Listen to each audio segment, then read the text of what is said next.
Guys, welcome back, welcome to Swata kitchen. आज हम कोई रेसिपी की वीडियो नहीं डाले थे। हम 15 बरस के बाद जा रहे हैं गांव छठ देखने के लिए। उसका वीडियो हम आपके साथ शेयर करेंगे। पटना पुल देखिए, गंगा सेतु पुल है, एकदम खूबसूरत सा सजा हुआ था पूरा लाइट से। तो पूरा पटना सजा हुआ है लाइट से छठ में। तो गाँव पहुँचे थे हम लोग को 6-7 महीना पहले मेरी जेठानी की डेथ हुआ था, इसलिए हम लोग को पूजा का कोई भी सामान नहीं छूना था। तो हम लोग खरना के दिन ही गांव पहुंचे हैं। और उनकी जेठानी की जो बेटी है शादीशुदा, वो भी पटना में थी, वही गई थी पूरा छठ का तैयारी करेगी साथ में। और गांव के किसी भी आदमी से वो छठ को सूप उठवा लेगी। तो हम लोग को छूना नहीं था, सिर्फ वीडियो बैठ के बना रहे थे।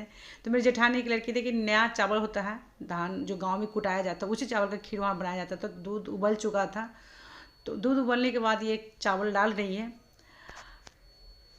तो यहाँ पे जो गुड़ का जो खीर बनता है ना, तो यहाँ पे पहले खीर को कंप्लीट कर लिया जाता है। उसके बाद गुड़ को अच्छे से मसल के और थोड़ा सा उबाल दिया जाता है। ये चाशनी की नहीं करना है, बस एक उबाल देती है। उसके बाद गुड़ को अच्छे से छान कर ठंडा कर लेती है। और उसके बाद खीर को भी ठंडा करने के बाद ही वो दूध में मिलाया जाता है। तो ये प्रोसेस है ये गुड़ का खीर का बनाने का। तो बनाकर वो सब रेडी करी। तो अब आटा को उधर साथ खीर भी कंप्लीट हो रहा है और गुड़ की भी चाशनी कंप्लीट हो गया था। तो उसको आटा को छान के गूँथ लिए है। और गूँथने के बाद ये देखिए, ये गुड़ खीर भी अच्छे से ठंडा हो गया था और गुड़ का भी जो चाशनी जो बनाई हुई थी वो भी ठंडा हो गया था। दोनों को अच्छे से मिक्स कर दिया। इसको क्या होता है, इस प्रोसेस से क्या होता है कि खीर फटने का कोई चांस नहीं होता। अगर गरम गरम खीर में आप गुड़ डालिएगा तो दूध फट जाता है, इसलिए वो ठंडा करके चाशनी तैयार करके वो बना के रखी थी। तो ये फर्स्ट दिन तो हम लोग पहुँच पाए, उस दिन नहा खाया होता है। ये हम सेकेंड दिन हम लोग पहुँचे थे, तो उस दिन का ही है क्लिप जो खरना कहा जाता है।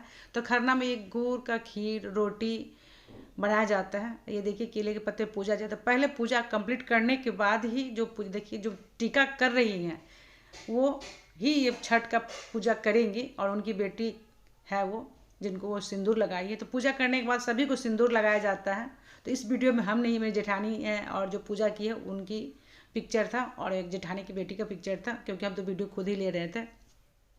तो पूजा कंप्लीट करने के बाद सभी को सिंदूर, छोटे को टीका लगाया जाता है।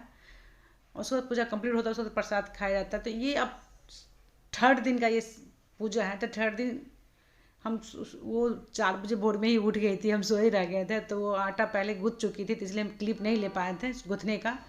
तो वो आटा गूँथी। और ये जो छठ का कोई भी सामान बनाया जाता है शुद्ध घी में ही बनाया जाता है। तो घी में ये कचौड़ी छानी है। यहाँ मेरे गांव में ये बना जाता है। तो मेरे मायके में थोड़ा सा अलग बनाने का तरीका और गांव में कुछ अलग है। तो यहाँ पे कचौड़ी छाना जाता है घी में। उसके बाद ये देखिए ठेकुआ का है। तो ठेकुआ का आटा सान रही है। तो यहाँ पे भी मोम दिया गया है, घी का ही मोम दिया गया है। यही मेरी जेठानी की लड़की है, पूरा चीज़ यही अकेले बनाई है।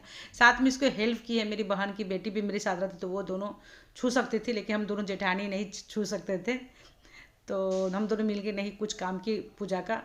तो वो फिर देखिए वो घी डालिए कढ़ाई में। और ये देखिए ठेकुआ, गुड़ का ठेकुआ जो है। तो यहाँ पे क्या है, ये बनाने का तरीका है कि एक ठेकुआ बहुत ज़्यादा बड़ा बनाया जाता है और कुछ छोटा बनाया जाता है। तो दोनों साइज का 5 पीस हो या 7 पीस हो, इस तरह से। तो बड़ा बड़ा भी 5 पीस दिया गया है और फिर छोटा छोटा भी 5 पीस दिया गया है।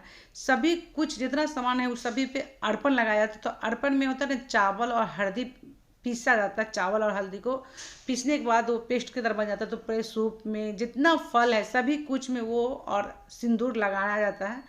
तो ये मेरे गांव के तरीका है। आप लोग के इधर कैसा छठ मनाते हैं वो आप कमेंट कर सकते हैं, और किस तरह का है तो कमेंट में हम लोग को ज़रूर बताइएगा। तो ये शाम का घाट है। तो सभी कुछ बनाने के कंप्लीट करने के बाद हम लोग शाम में घाट पे पहुँचे। तो यहाँ पोखर था, पोखर में हम लोग ही पूजा करने गए थे। ये तो सूर्य अस्त होने का वो टाइम था। उसके बाद ये सुबह के टाइम का। तो सुबह के टाइम में हम लोग साड़ी हम पहने थे। तो मेरी बेटी बोली मम्मी थोड़ा थोड़ा क्लिप ले लेते हैं। तो मेरी बेटी मेरा भी क्लिप ले ली है। एकदम हम गांव के लुक में हम रेडी हुए थे पूरा। वहाँ मैं दुल्हन थे गांव के, तो हम दुल्हन के ही वेशभूषा में तैयार हुए हैं।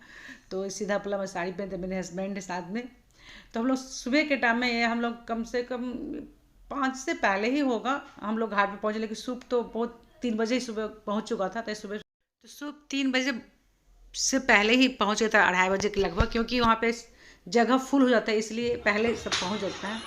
तो सभी लोग पहुंचने के बाद सब पानी में, जितनी व्रत करती सभी लोग पानी में चली गई थी। मेरी जेठानी की लड़की भी पानी में थी, क्योंकि जो व्रत कर रही थी वो भी पानी में थी, तो उनको सूप देना था इसलिए। तो हम भी सोचे कि हम भी पानी में चले जाते, तो हम भी पानी में गए हैं। तो वहाँ पर दिया जलाकर पानी में उसको तैरने के लिए दहा दिए थे कि अच्छा लगता है वहाँ पे पानी में दिया जलते रहता है। उसके बाद देखिए जो सूप का टाइम, जो सूरज उगने लगा था, हल्का सा जब लाली होता है तभी सूप उठाया जाता है पानी में सूरज भगवान को दिखाने के बाद। तो जो व्रत की थी वो थी। उसके बाद हम लोग पूरा डाला कंप्लीट हो गया। उसके बाद ही हम पूजा जब कर लिया गया था, उसके बाद सूप हम छू सकते थे, तब वो सूप हमको दिए रखने के लिए, क्योंकि लास्ट था ये। इसके बाद तो पूजा खत्म हो गया था। सूप दिखाने के बाद सूरज भगवान को, तो हम उठाकर डाला को में रख रहे थे। उसके बाद हम पूछे सभी से क्या हम जल चढ़ा सकते, बोले हाँ क्यों नहीं चढ़ा सकते। तो हम सूरज भगवान को जल चढ़ाएँ और पूजा थोड़ा किए। उसके बाद जितने जो व्रत किए थे उसका कपड़ा भी जो होता है धो धा कर पानी में ही निकाला जाता है, ये रस्म है। तो मेरा वीडियो अच्छा लगा तो आप लोग को लाइक शेयर कमेंट कर लीजिएगा।